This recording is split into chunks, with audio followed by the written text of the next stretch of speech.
Hello everyone, you're very welcome to our webinar here today, detailing our MA in Applied Linguistics and our MA in Teaching English to Speakers of Other Languages. Just a couple of housekeeping points. This webinar will be recorded, and we'll also have a Q&A session where you can unmute your mics at the end of this session also. Just a couple of details on the agenda for the day.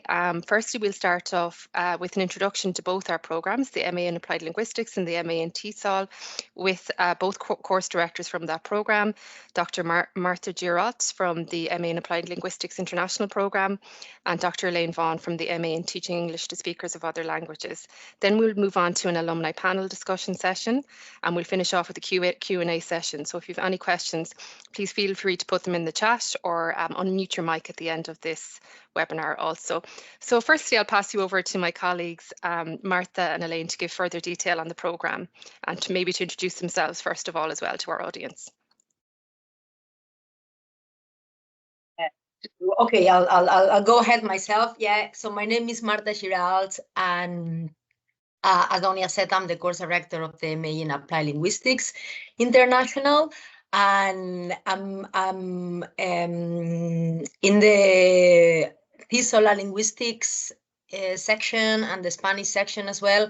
I'm an associate professor in Spanish and Applied Linguistics, and I'll talk to you about the program. You want to introduce yourself, Elaine, before I start going ahead? Sure. Thanks very much, Martha. Hello, everybody.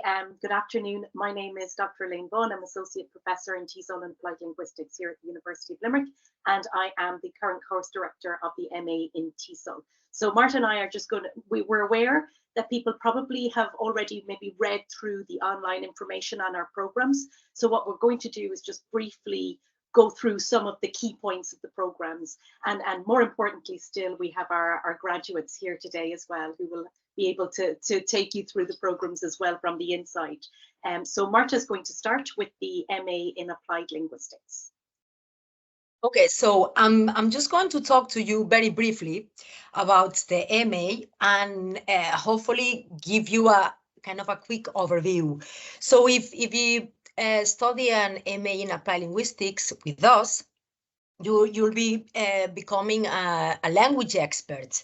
And also you will be using language to understand and help solve real world problems in different contexts.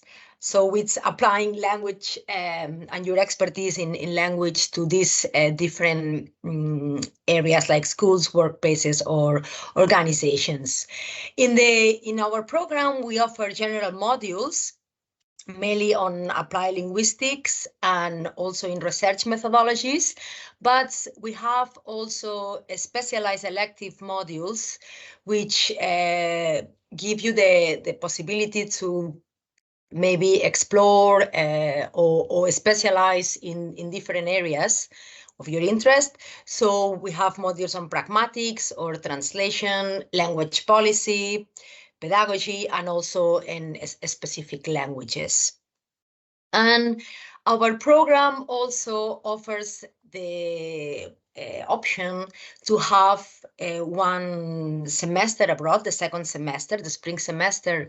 You could study in a European university. And we have partners in France, for example, in the University of Besançon, or in Seville in Spain, in Vienna, in Germany. And if you opt for this, you get some Erasmus Plus funding to support you on this semester abroad. And it's something that some students decide to take, but something needs to be planned quite early when you start with our program. And then during the summer semester, you can decide to do a major research dissertation, and you carry out some research, and then you have to write a thesis. Or you could decide to engage in an internship locally or internationally, and then you'll be writing a praxis thesis. So that's the main points suppose that give you an idea of our MA and Applied Linguistics. If you're wondering, but why do I want to study Applied Linguistics here in UL with us? So these are some of the reasons that maybe you can be thinking of. The first one, well, I already mentioned this option to spend the second semester on external academic placement in another country, practicing a language maybe that you have at a proficient level, and also gaining valuable international experience during that semester. The second one, I already mentioned it as well, but it's quite a popular option, and it's the opportunity to gain career development skills in that area that maybe you want to specialize, and that'll be your internship. And we have also a large international cohort of students every year, and for those students that they want to advance their proficiency and academic writing skills, and they want to develop their digital literacies, we offer modules, and they are able to enhance their English skills. Also, we have a range of options. As I said before, we have these elective modules that allow students, will allow you to tailor your choices with your electives and in a particular pathway. So you could be interested maybe in teaching or in translation, or maybe in the area of sociolinguistics. Also, language and technology, we offer modules on ICT and language studies, or maybe you prefer a language in organizations. So it's all different areas, and it will all depend also of the career that you might be seeking. So that might include as career perspectives, so teaching at various levels, including university. Also the translation pathway, which it's quite a lot of, we have a lot of students that do the internships in translation. So that's an area quite important as well. You can work in business, in the publishing industry, or materials development, localization as well in areas like gaming localization. If you've took the translation pathway, you can be a linguistic consultancy, or you might decide just to stay in academia and then further your study to a PhD level. So I think that's more or less what I wanted to say about the program of the MA Applied Linguistics International. And now I'll just give the floor to my colleague Elaine. Thanks very much, Marta. I'll go through kind of some similar type information here, but just to say hello to our graduates, Gina and Lynn, who I can see have joined us as well. So I'll go quickly so that we'll give the floor to you. It's lovely to see you again. So as most of you possibly will know, our MA in TESOL has been running for quite some time. I think it's well over 30 years at this stage, but it's designed for both people who have absolutely no experience of English language teaching, but also for people who might have actually either quite a lot or quite substantial experience of language teaching. We find that that mixed cohort really works very well. So it does give you an initial teacher qualification in English language teaching, but it's also valuable for upskilling, for continuing professional development and so on. We actually share quite a lot of the electives with the Applied Linguistics program. But the ones, say, the advanced proficiency in academic writing modules are there on the MA TESOL as well. And that is because it is also suitable for expert users of English as a second language as well. So we have a fair balance of linguistic content, pedagogic content, and teaching and language related research. Core modules are in what you would exactly what you would expect, things like language systems, theory and practice in second language acquisition, teaching and learning, and so on. But we also have specialized modules as well as electives. I suppose the one to really mention and to foreground for this program is our teaching practicum. So we have teaching practice as an elective in both semesters of our program. we strongly recommend that people take at least one teaching practice module, but that is definitely tailored to the individual participants in the course. For this reason, we have this kind of fairly unique aspect of our program, which if you've been looking at MA TESOL programs or MA Applied Linguistics, they're sometimes called across the world. It's not necessarily something that's always offered. And we think it's fairly unique for people who come on the program, because if you have zero teaching experience, you can opt to take this kind of mentored, supervised teaching practice. And that means at the end of the program, if you take 2 modules, you've got the best part of an academic year of experience. And that can be really valuable going into the workplace. As Marta said, we also have a thesis option or an internship option for that final part of your program. The dissertation is probably what most people would be familiar with. So why our program? Well, I mean, in English, it's an international English language teaching qualification at MA level. I have quite some fair background in English language teaching myself, and my qualification, I would certainly have been looking to upgrade it at a certain point in my life. There's a really strong practical focus. So you're kind of, if you do teaching practice particularly, you're applying and reflecting on your experience in teaching and also as you experience the content. We have really, really strong faculty. We have internationally recognized academics. So again, we share our faculty, as Marta will have said, we have TESOL and Applied Linguistics and our modern foreign languages in school. So we share faculty across the programs, but we have really experienced faculty. Professional entry to a global industry, and there are opportunities at lots of different levels. Tracking down what our graduates are doing, I mean, I can see my graduates are here as well, and we have graduates teaching on the program. We have people working internationally in various different types of schools. But I suppose one of the things about an MA in TESOL is that it gives you that opportunity to teach at a lot of different levels and also apply your skills in language teaching and second language teaching in different contexts as well. So we have lots of graduates doing lots of different things, but things like technical writing, adult education, materials development, working in publishing industry as well in terms of English language teaching materials, the teaching all over the world. And many of our graduates are pursuing academic careers. So at any given point in time, we will usually have 1 or 2, up to 5, I think, in the last couple of years of our graduates pursuing PhD as well. So listen, I'm going to stop there because I really would like to give the floor to Lynn and to Gina, and be happy to answer any questions that you have later on. Thanks. Thank you very much, Elaine. I was just in the process of uploading your PowerPoint, but I actually might send it to everyone on the list via email. It might be better along with other information also.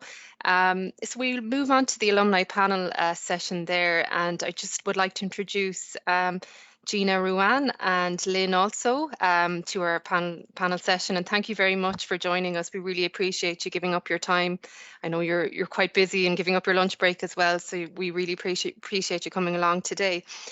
So just to give our audience an idea of your background, could you please just briefly introduce yourselves and what you're currently doing also at the moment?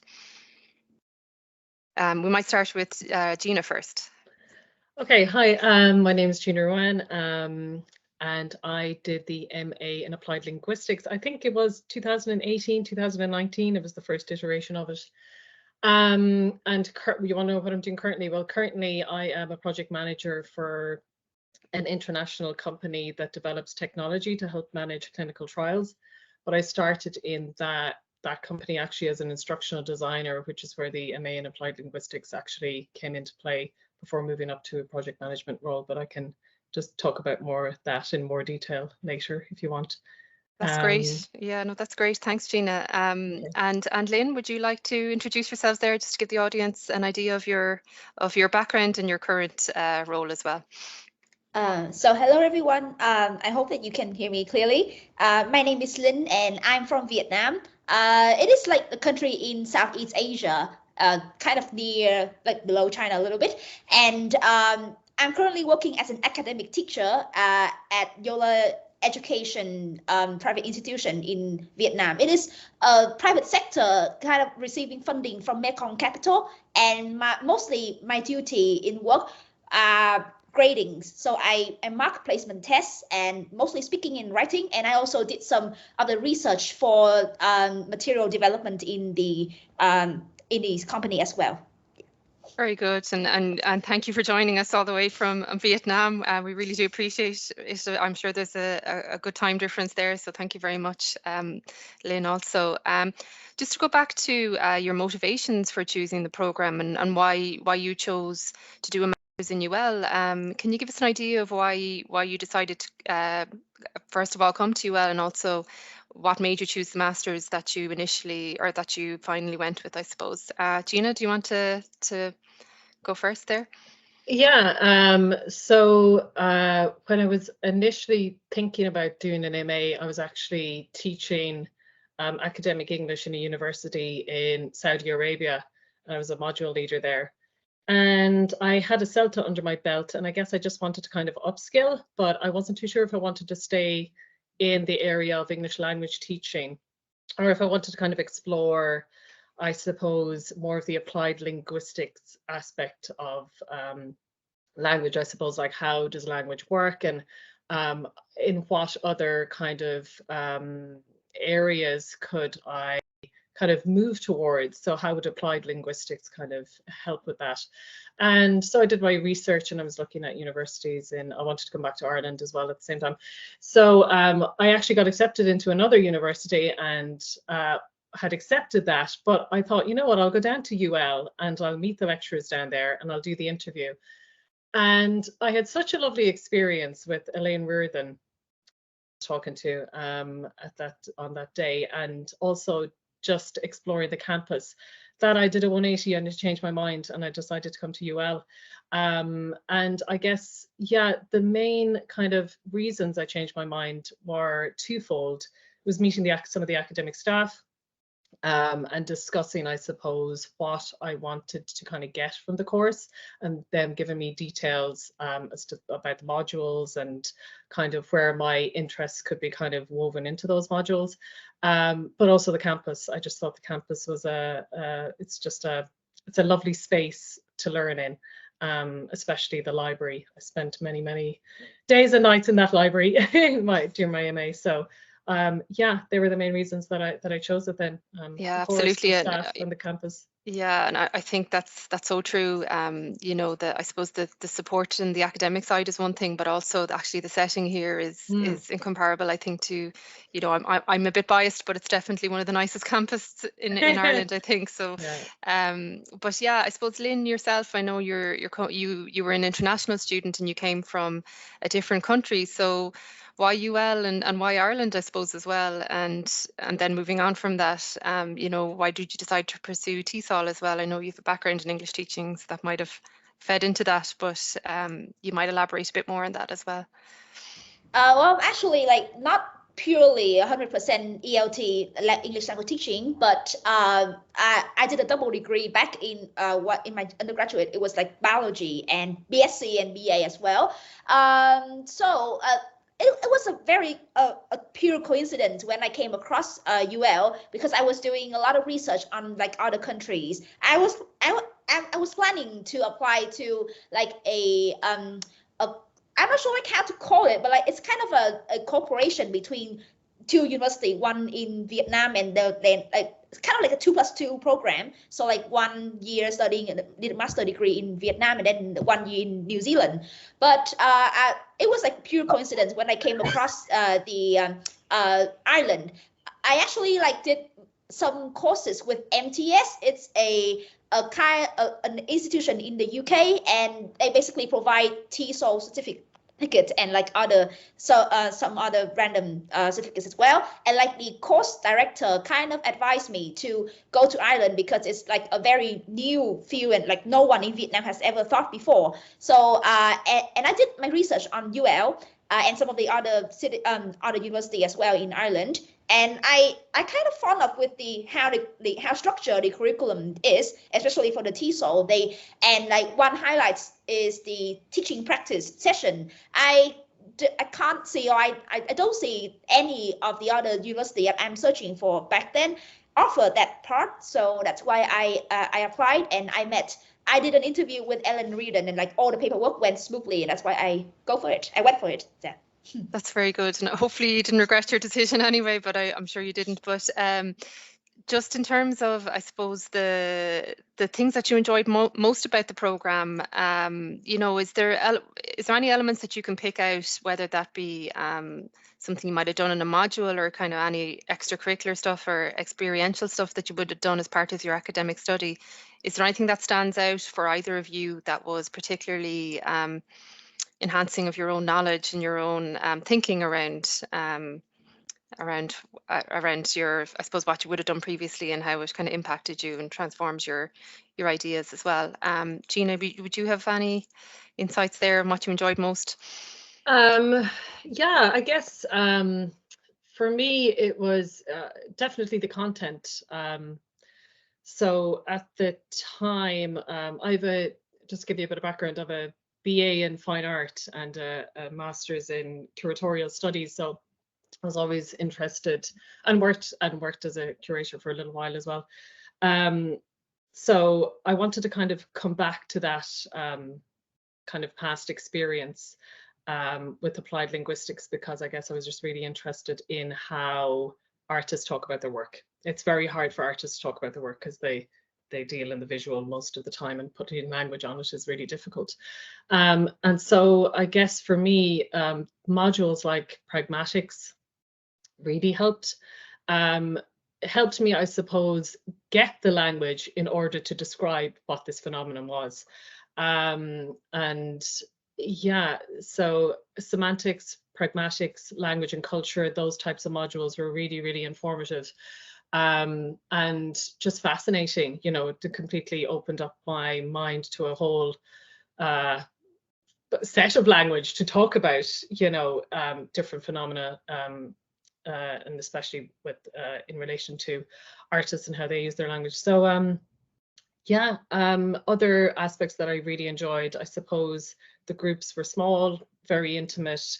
The lectures were brilliant and also extremely approachable, which was something that I found very different to other universities I was a student in, but also from working in universities as well. In my first MA, I don't think I really had many casual conversations with the lecturers there, but I just felt like in UL, you know, the doors were always open. If you had any questions, all the lecturers were just really approachable and very helpful, which was great. You know, the whole experience was just brilliant. And so yeah, the content and the lecturers, I'd say, are the top two there, and of course we'll bring back the campus as well, which is always gorgeous. But yeah, I hope that answers your question. That's great to hear. Somewhat. Yeah, that is, no, it's great, and it's great to hear actually, and it's something that's reflected back a lot to me actually in speaking to students, but it's great to hear it again as well. Lynn, do you have anything to add, I suppose, on that, in terms of what you enjoyed most, or what aspects that stood out to you from the program? Oh, like so many things, but like building on what Regina said, like the lecturers and the I think like all my classmates are very supportive of each other, the campus and all the facilities are well, especially like the Yale library. I love the library and I kind of spend a lot of my time there also. For the MA in TESOL, I think what stood out the most was, like, again, I'm kind of rambling about teaching practice now, but yeah, the teaching practice was really good. So if any of you are like familiar with teaching, you might know, or you probably already know that like during teaching, probably your head teacher or the manager would do a lot of observation like in your work. But like for me, like personal opinion from like back from my work experience, not where I'm working now, but like previous, when I worked previously for the other sectors, they didn't really offer any supportive feedback at all. And mostly they care is about like the service you provide for the student, and not really care about like how you develop as a person. But like through the modules, and especially like through the teaching practice in the MA TESOL, the feedback you heard from the mentor, the TP supervisor, they actually help you to understand you more. And I think like I heard my dad said this sentence. It's like people want to learn a lot about the universe, but they lack their knowledge in understanding themselves. So I think that it is crucial that you know about most of all, and then like you can gradually build up and like extend your power, extend your inner ability towards your career. That is like the most important thing that I get from learning at UL. I kind of like feel attached to my identity more than before. So that's kind of my recap. Yeah, that's great, Lynn. And you mentioned teaching practice there and the support.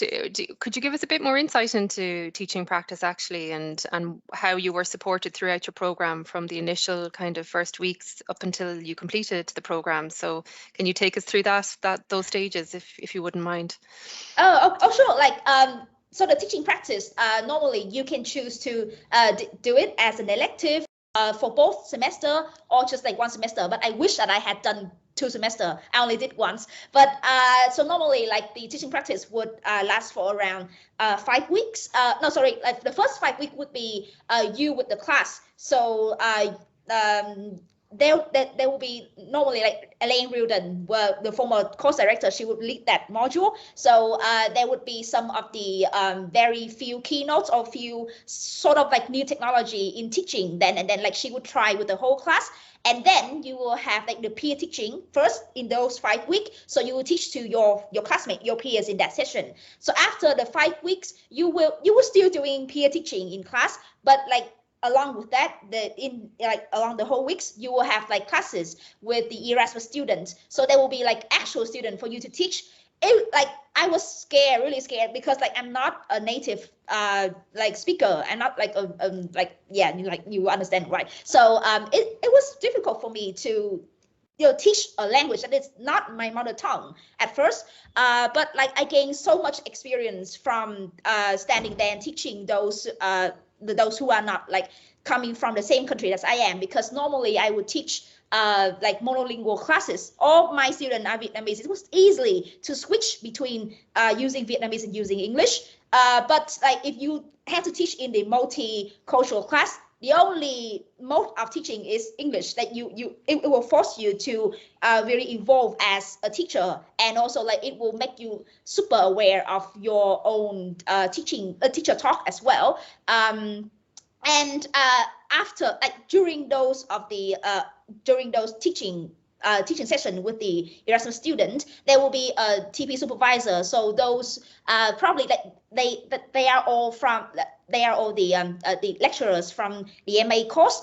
And after they observe your class inside while you're teaching, probably that you will also have recording as well. They will go back and then like analyze some of the details that you made, probably like the way your teaching style, like how the pace that you talk, or some of the habits that you tend to have while you're teaching. And then like they will organize a mentor one-on-one feedback with you on the other days that whenever you have a break. And then like you will attend that meeting either online or face-to-face, and they will point it out and like shed some enlightenment on you as well. And then like you will know some more about yourself. And after like all the TP feedback and the peer observation and the peer teaching in class as well, you will have to put everything in the portfolio. I still kept that portfolio. If you like, I can share that with you. It's like as a sample. Yeah. Yeah, So that's how the teaching. I'm sure. Yeah, I'm sure definitely all that observation and the kind of supervision really did improve your own teaching methods potentially. I'm not sure, but it sounds like that would be really beneficial to any teacher, going forward. So I suppose, Gina, you're currently in a project management role, and you mentioned, your initial career steps after the MA, going into instructional design and that sort of thing.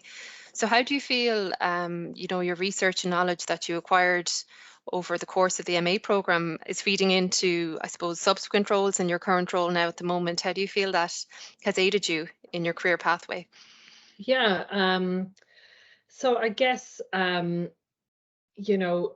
I graduated, pretty soon after I graduated, I got offered this position as an instructional designer. And what they were, just from a very practical perspective, what they were looking for was somebody who has a qualification with language, because as an instructional designer, you are in this particular role, it's a clinical trial role. You're working with text-heavy protocols, and you're trying to take them apart and reimagine them, I suppose, into various applications or videos for animation that are directed either towards patients or for site staff. So it's a lot of dealing with language and content, but in very, very specific contexts.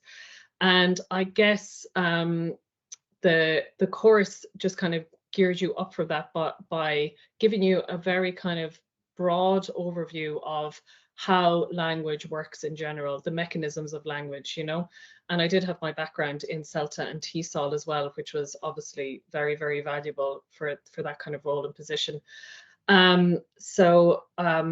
Yeah, so the qualification was essentially the catalyst for me getting that job. So wow, yeah, yeah, and yeah, that's kind of it really in a nutshell, you know. Yeah. And it's great to be able to you know, utilize that thinking and that learning in different ways. And it sounds like a fascinating role you're in now at the moment, actually. And you know, it's great to see that kind of that outcome and that application in different ways for different graduates, which is great. Yeah, and like sometimes people ask me how my research in the MA kind of is connected to what I'm doing now, and bizarrely it's not. But I find that also interesting because, you know, you can come into a course and have an idea of what you want to research, and you know, your research can be very kind of focused, but you forget that you're gaining all of this kind of external, all of this other knowledge through all of the other language modules that aren't, you know, that isn't necessarily connected, or you're not directing into your research, but it's equally as valuable. And it's all of that knowledge that has kind of guided me down that route. It wasn't necessarily my research, it was all of the other stuff that came with doing the MA in Applied Linguistics, which I think is interesting. So I guess, you know, a learning would be that, you know, you never know what you're going to get out of these kind of courses. You could come in with one perspective and, you know, think you want to focus on one area, but then your mind is like opened up to lots of other different aspects in the course, and that can lead you down many different routes, which is great. Yeah, absolutely. And most career pathways are not you know, straightforward. They kind of go different directions in any case, don't they? So, yeah, absolutely. Yeah. I'm definitely an example of that, from fine art to clinical trials.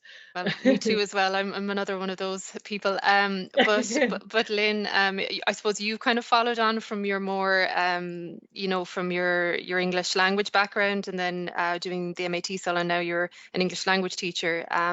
So can I just get an idea of how the MA TESOL either affected your own teaching practice, how you teach a class, the methodology you use, that sort of thing? Do you know, can you give any examples or any ways that you've felt that you've benefited So in terms of your own teaching? Yeah, so I'm not sure like it changed. If looking outside, it's not like if anyone knows me or have observed my class before, probably like if they looking at from an outside perspective, it's not going to change much though. But like I feel that like the quality of my lesson has improved like immensely. So take an example of this one. Like back when I was trained in the ELT back in Vietnam, a lot of the time the teacher or the lecturer in my university would emphasize on like what sort of activity would you give the student, for example, like they listed like loads of games and like flashy and fancy and fun, interesting activity for students, and like they are a lot of workshops that us as the undergraduate ELT student have to attend to learn more of the techniques of teaching. But I like back then my teaching style was, it's like a robot. So like, because like, you learn that technique, you apply that one, but you don't understand much. And like we get obsessed with those who can think of like new ways of teaching students, like new fun activity for them to engage, or like use very high tech or like new apps to teach the student. But like after doing the MA in Ireland, I feel that like I can use the same repetitive activity, but the students still keep engaging in my lesson because the approach and also like the content of the lesson is very different from what the like from my version back then when I was before the MA. So so for example, like teaching culture as an example, then it was so great because back then I kind of struggled with explaining like very difficult or very vague notion of culture to students. So normally, like I kind of like direct them to do the grammar exercises and like write, like let them to write, but focus on more on writing mechanism. But like after I learned at Ireland, like I'm kind of aware like how important culture is, and then like I kind of like using those elements to create or design a lesson plan. My students, they enjoy the lesson much more, and I think that like their language in like they produce language is very improved, like improved so much during their speaking, and I don't have to teach a lot, and I don't have to talk a lot about like what words should you use or what collocation or what grammar structure should you use. It's just like use it very naturally, and I can like spot their errors from what they teach, from what they talk. So it's a big thing. Like it's kind of like giving enriching the content rather than like polishing the outer activity, like I said before. So it's a good thing for me to apply those knowledge while I'm learning at UL. That's great, and it's great to see. It's always good to try and improve engagement in a classroom, isn't it, when you're trying to teach a group of students as well, which is great. So I know you've already mentioned kind of the academic supports and the kind of that close relationship you have that you would have in the MA programs. Whether you're doing the MA TESOL and you know someone supervising you, or whether you're consulting with faculty in the MA Applied Linguistics and being able to bounce things off faculty and ideas and that sort of thing. But just in terms of the other supports available to students in UL, you know, can you give us an idea of what your experience was of the UL library or any other supports available that you would have availed of at the time, whether that be the writing centre or other supports around campus? You might give us an insight into that also. Do you want to start, Gina? Or? Yeah, sure. So yeah, with supports, you mentioned the library there, and I just think that's an absolute fantastic facility. It's a magnificent space, and it's very conducive to studying, if that makes sense. You know, the architecture is beautiful and it just really makes you want to stay there and pick up any book. The staff are wonderful, extremely helpful. You can ask them anything and they're just amazing in there. And yeah, outside of the library, I found the Postgrad Student Union really a great facility as well. It's got that little hub there at the entrance of UL.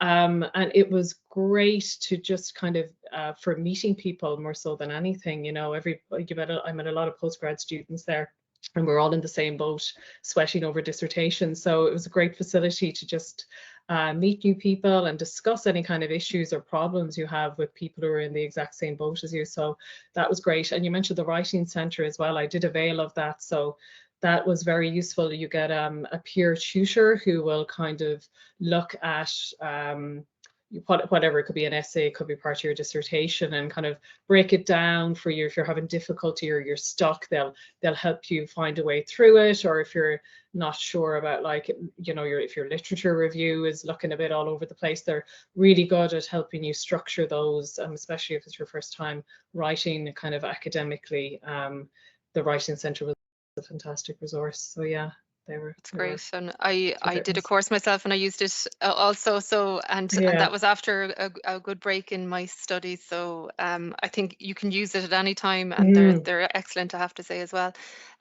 So Lynn, do you have anything else to add, or any other supports that you might have used apart from the ones mentioned?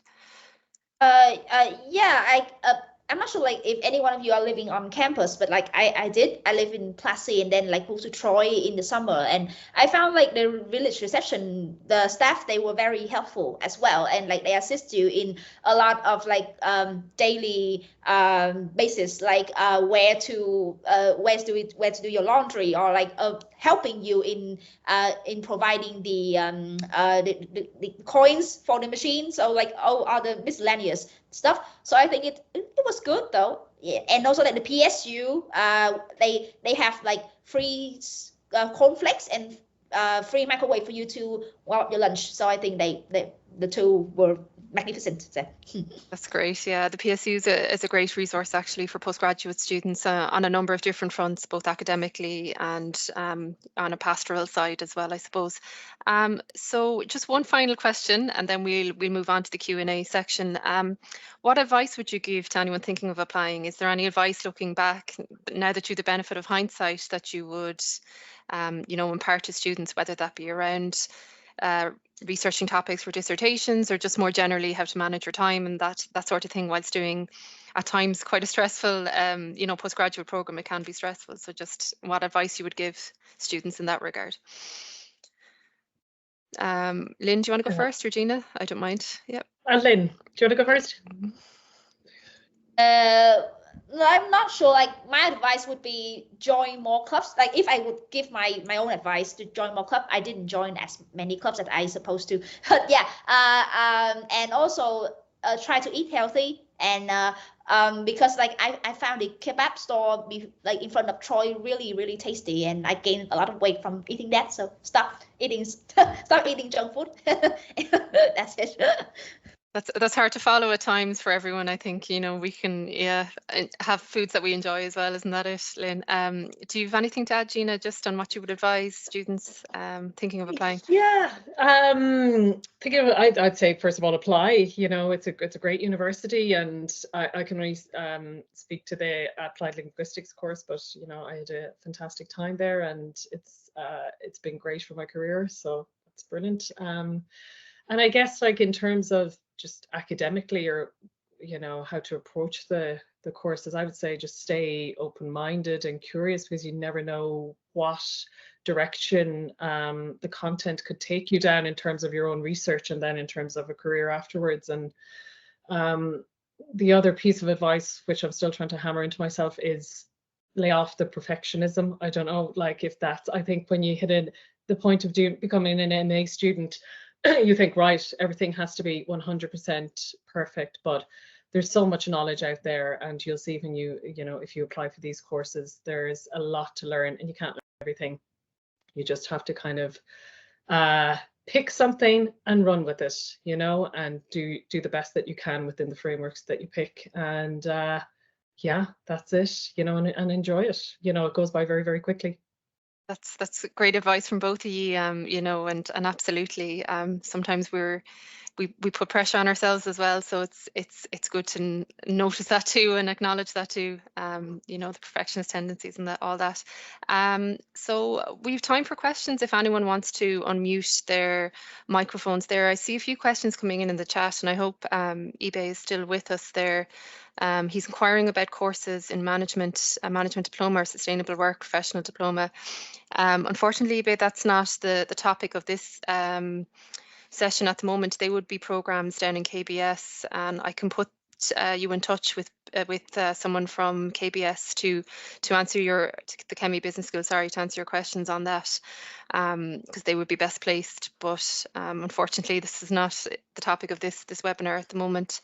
Eileen, you have your hands up if you want to unmute and speak there. Hello, I can't hear you there at the moment. If you want to type it in the chat either. Your microphone is on and unmuted. We just can't hear you speak there at the moment. So if you want to type it in the chat either.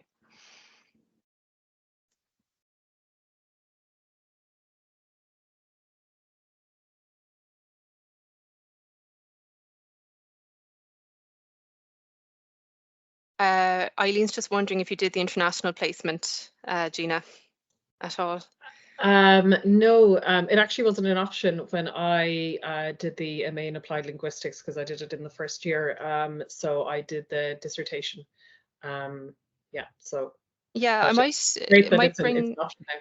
Yeah, I might bring Elaine in on this if you could just speak to the international placement, Elaine, if you're online there. I think That's is okay. this with relation? No problem. Is this with relation to the MA Applied Linguistics or the Oh, sorry, MA? Marta. Sorry, God. Yeah. Yeah. Sorry, Marta might apologies. Yeah. be someone who's been on the international placement, but I think that it works similarly in the MA TESOL, and it kind of is connected to the internship option versus the dissertation option. But I'll let Marta start. Apologies, that was my fault. No, I'm confusing myself. Sorry, Marta, if you want to. I'm not sure. I mean, we have two different international options. One is to spend your second semester abroad, doing an academic semester in a European university, and the other one is the internship, which about spending the second semester abroad. Yeah, so you just take a semester abroad in one of the universities that we have agreements with, and yeah, in a program that is in applied linguistics as well. So I mean, the modules and the things that you cover are not exactly the same, but it's the same discipline. So could be a great international experience studying applied linguistics. Yeah, it's not mandatory either, Marta. It's just, yeah, it's an option for students, so they. Oh yeah, they it's can an choose. option. Absolutely. Yeah. No, it's an option. Yeah, it's so an option. it's. You don't have to do it. No. And I think it depends on the person, really. This person is saying, I'm just curious if not doing the placement would be a disadvantage. I think it depends really on the person and what they want to get out of the program, and if they want that international experience or not, potentially, Eileen. But I'd be happy to chat with you offline and give you further insight, and Martha possibly as well. Absolutely. Yeah. And something to keep in mind also is you need the proficiency of the language of the country where you are going to do that that study abroad. So that'll be something to consider as well. I don't see any more questions coming in at the moment. Just whilst I have Martha and Elaine just on camera there. Oh, we've Ria coming in there. Ria, do you want to unmute your mic there? Yeah, am I audible? Yes, yeah, we can hear you there, yeah. Okay, great.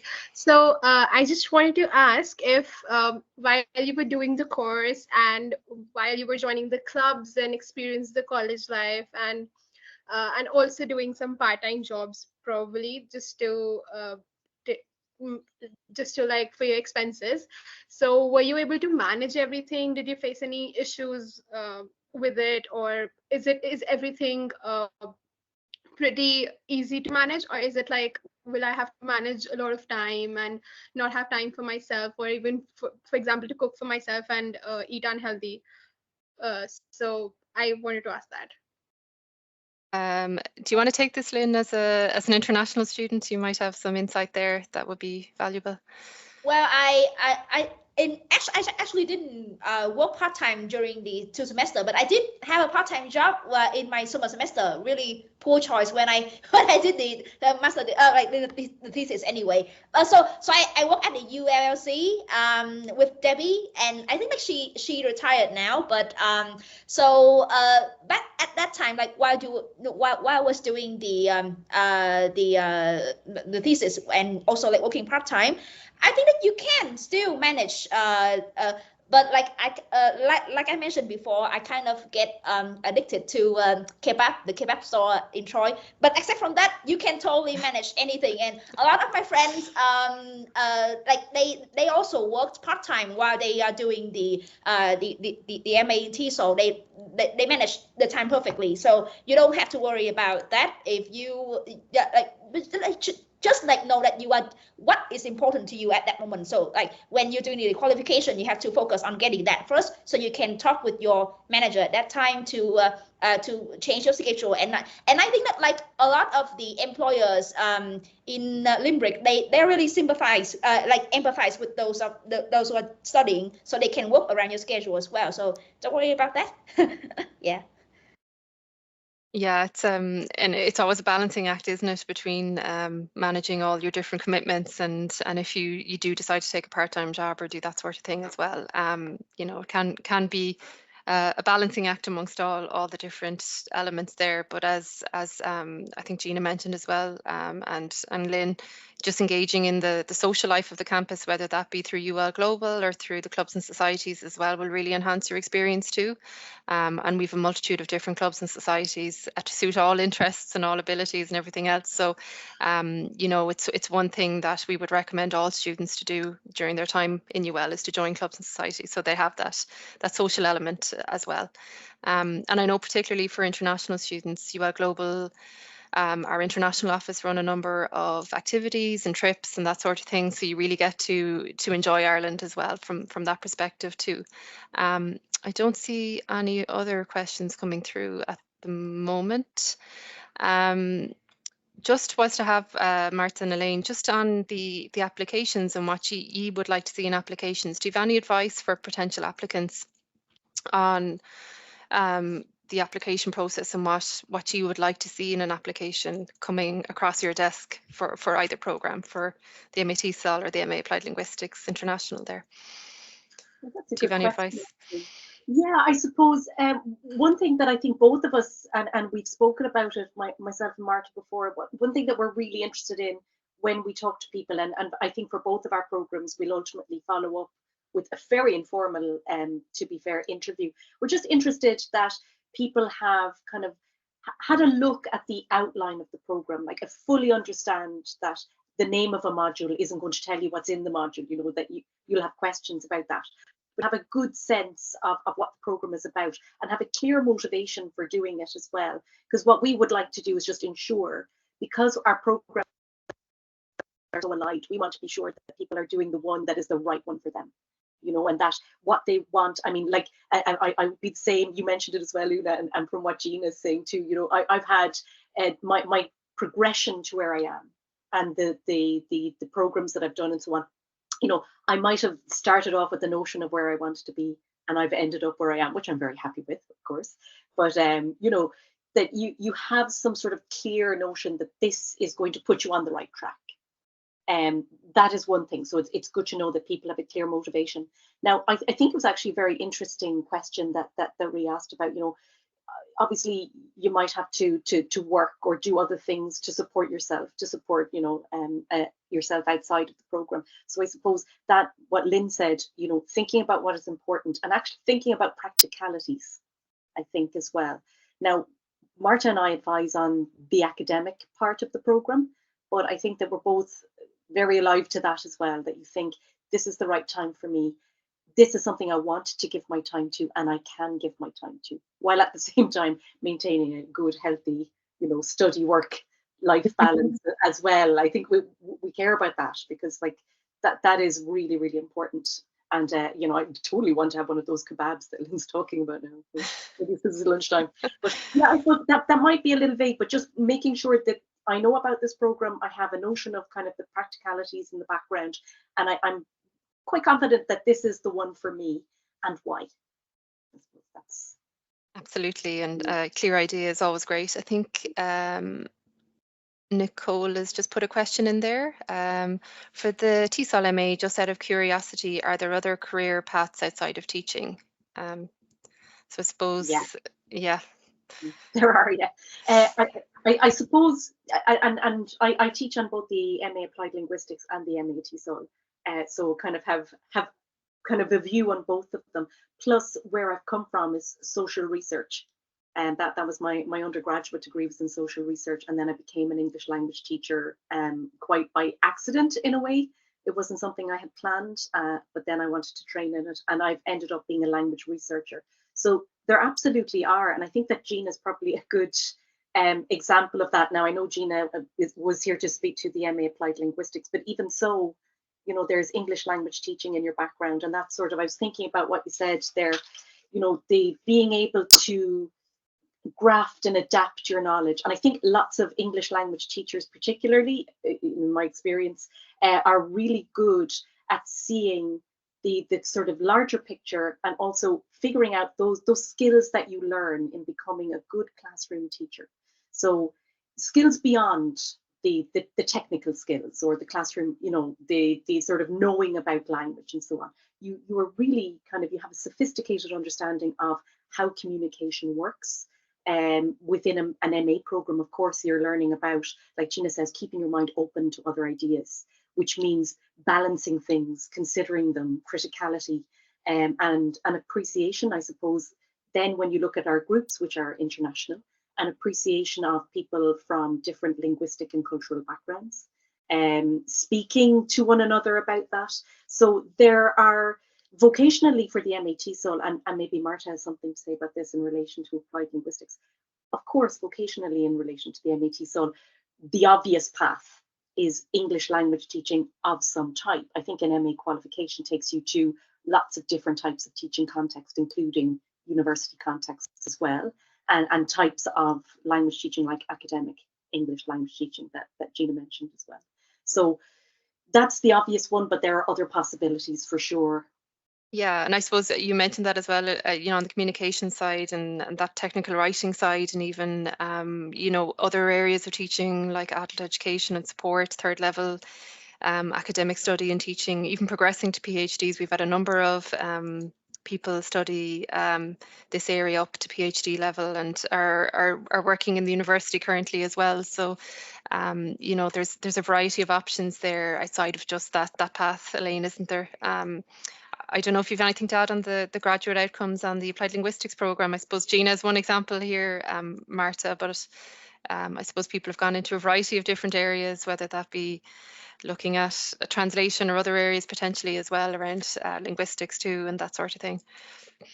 Yeah, no, I don't really think I can add much more, Yeah. but I suppose this idea of having an open mind and just and the program, both programs offer that possibility to explore, discover, and maybe find something that you were not expecting. So Absolutely. that would be, yeah. Yeah, and I think we're just at time now. So I don't see any other questions, but what I'll do after this call is I will send an email to all registrants, and I will give them further detail, and they can respond to me by reply of email, and I'll link to the pages as well. So if anyone has any questions specifically on the academic content, both Marta's and Elaine's emails are there as well. So they can contact you directly if they have any questions on modules and the suitability of the program, I suppose, for people and their own career ideas and that sort of thing. It's always good, I think, to speak to course directors at some point before application that the course is suited to them and that it's the right option for them and the right fit for them as well. So I think we'll wrap it up there, but thanks everyone for your participation, and in particular our alumni who've given up their lunch break to come and speak with us and give us great insights into the program and that sort of thing. It's been really useful and we really appreciate your time. So thank you so much for that. And yeah, I'll be in touch anyway with people after this call, and thanks to Marta and Elaine for your overview and your answering of questions there at the end also. So thank you very much, and I think we'll leave it at that. So but take care everyone, and have a lovely day, rest of your day as well.